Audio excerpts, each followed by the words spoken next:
Hey everybody, welcome back to the vlog. Thank you so much for joining me once again for tea time. Today, we have a little bit of fireside. Usually I'm drinking some Misty Morning or Focus. Fireside has that little bit of smokiness to it. I absolutely love it. And it's afternoon here, and that's usually what I drink. You know, in the morning I have my Misty Morning and Focus. So anyways, guys, if you haven't checked out any of these teas, go pick them up. I made them for you guys. I made them for you. All right, go to JCristina.com, check them out there, or you can go to Dark Moon Teas. Anyways, today we're going to be talking about Nikon and their up and coming brand new Z5. All right, so I looked at this and I have like two different ways of seeing how Nikon's going to do this. Now we know that Nikon's not been doing fantastic. They've been having some problems when it comes to making money like everyone else, but let's just say they need to knock one out of the park.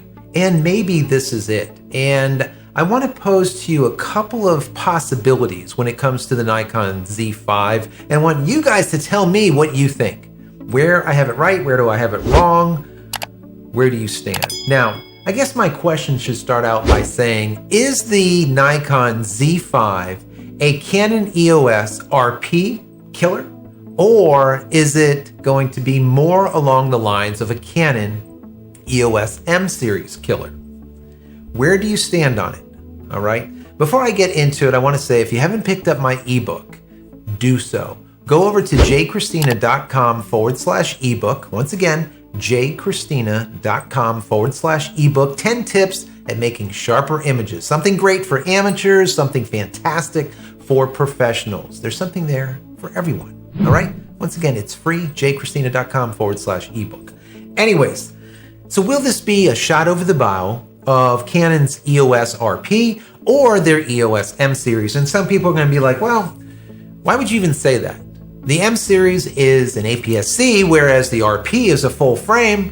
We really do think that this Z5 is going to be a full frame body. So, is it? That is the question. And if it is, where does it sit? Or how are they going to make this cheap? Because we know right now the Z6 is sitting at that $2,000 price range. And if it's on sale, maybe $1,600 or whatnot. Well, I saw a photo of this rumored, let's call it rumored mock-up or photo or whatever you want to call it of that Z5. And what was very interesting, guys, is that it didn't have a built-in EVF. It looked like it had one of those snap-on EVFs that we see with the Canon EOS M6, for example. All right? Now, that just made me think about it a little bit and say, well, if they are going to go down that path where they're not going to put an internal EVF into the system, obviously they're trying to save money. Now, are they going to save money on the full frame, or are they going to save money on the APS-C? That we don't know as of yet, and I want to get into it a little bit with you. I want you to give me your thoughts on it, okay? Now, remember I talked about consolidation, and do these manufacturers really need 2, 3, 4, 5, 6 of very similar cameras? Or, for example, with full frame, mirrorless, should they have a high-end professional version, a middle ground, and an entry level?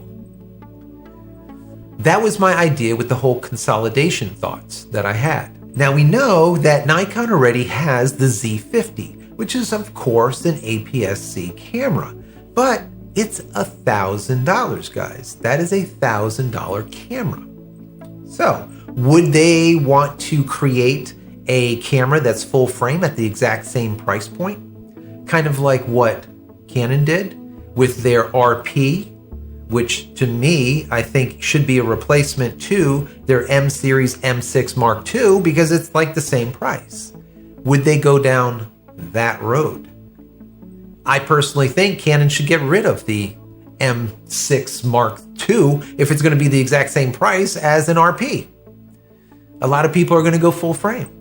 Now remember, guys, The Nikon Z50 and the Nikon Z whatever, they all use that specific lens. They're interchangeable. So if you could bring people into the Z anything, I don't care if it's APS-C or full frame, you're going to be able to move them higher and higher up the rung, let's say.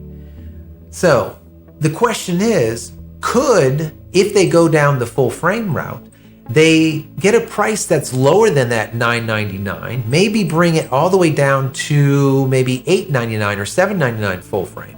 Or instead of doing that, would they go APS-C and bring it down to the same price point as, for example, the Canon EOS KISS or the Canon EOS M50? However you want to call it, depends on what part of the planet you are. Why is that? Well, the #1 selling mirrorless camera in the world is the Canon EOS M50, the KISS, right? It's APS-C, and it sells for about $500 when it's not on sale. And they sell the crap out of it, and they make a ton of money, a ton, a lot more than they do on their full frame mirrorless, right? So that being said, wouldn't it make sense, in my personal opinion, that they created something right along those lines? Right? Whereas we currently see that Z50 sitting at $1,000, it's not $500, right? And it is APS-C, right? Or could they just simply go full frame like most of us think that they will, which I personally think they will go full frame and directly compete with the RP, but it is a possibility that they go after that M50 because it makes so much money. How they do it, I don't know. But they did go with a full frame shot over the bow, let's say, a direct competitor to the RP, and make it cheaper than that $999, maybe come in at $799 without the built-in EVF, all right? You buy your EVF if you want it after the fact. If they did do that, they would probably have to reduce costs other ways, maybe with their IBVR. Whereas with a Canon shooter, you would know it as IBIS, right? In-body image stabilization. Maybe they would have to get rid of that IBVR. Maybe they would have to limit it to one single card slot. That won't make a lot of us happy because most of the professionals and pro-ams out there are saying, we need 2 card slots. We need redundancy. We need backup, all right? But they might have to remove one of those card slots to reduce the cost. They could also use a cheaper material for the body itself, the construction, the material that it's made out of, and possibly make it less, let's call it weather sealed. That could save some money. Also, they can shrink it.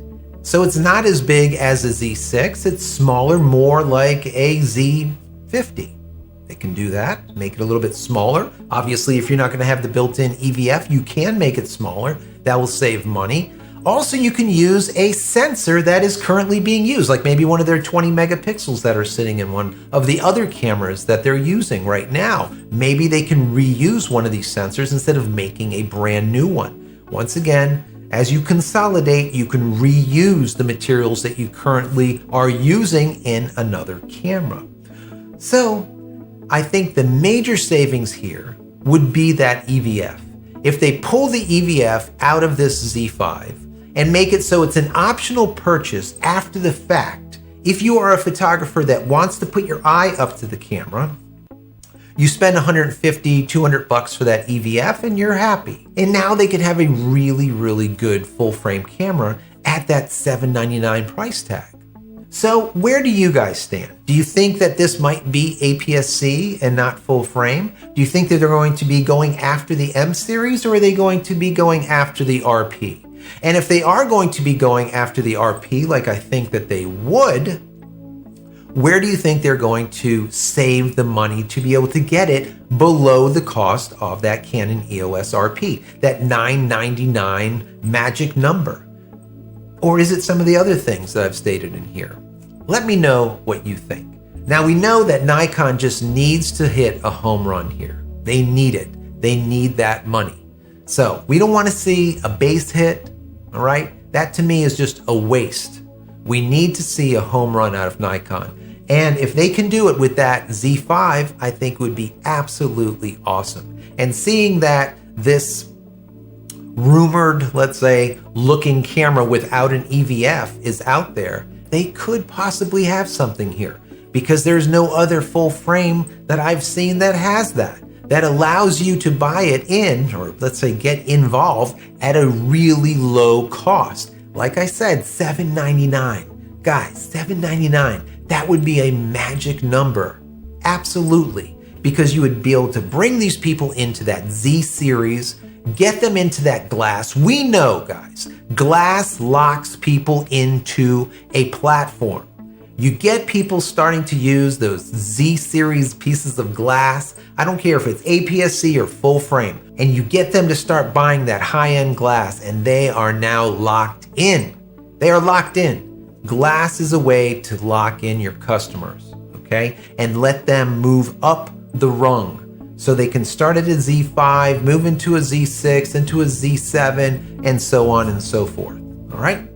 So guys, if you've gotten just even a little bit out of this, please give the video a thumbs up. That would be really helpful. And don't forget to smash that subscribe button so you can get all of my content when it becomes available. And click the bell icon somewhere right around here, so when it is available, you will be notified of it. And finally, head over to my website, JCristina.com, where you can find all the photography tools that I've invented for you and me over the years, and hopefully there's something there that you might like. And if there is, please pick it up and support me and my family.